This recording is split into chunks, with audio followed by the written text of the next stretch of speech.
যে অবস্থায় সে মারা গেল, আমরা শুনতেছি যে হার্ট অ্যাটাক করে সে মারা গেছে। তো এই ধরনের মোটটারে আসলে সহ্য করে নেওয়া খুবই কঠিন হয়, বিশেষ করে এই বিষয়টা আর মা বাপের উপরে আঘাতটা বেশি পড়ছে। আমরা সবাই মর্মাহত। প্রথমে আমি সকল কাছে আহ্বান জানাই, তার মা বাপের জন্য সবাই দোয়া করুন যাতে ওনারা ধৈর্য ধারণটা করতে পারেন।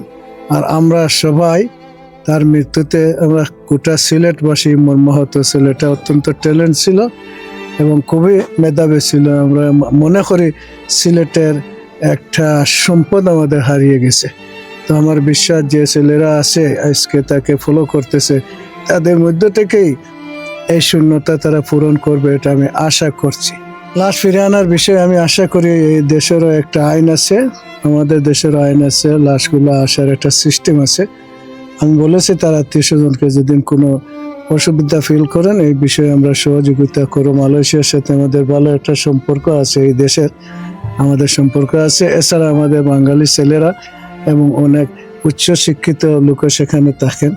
কোনো প্রয়োজন হলে আমি বলে গেছি যে আমাদেরকে স্মরণ করার জন্য আমরা সহযোগিতা করবো ইনশাআল্লাহ।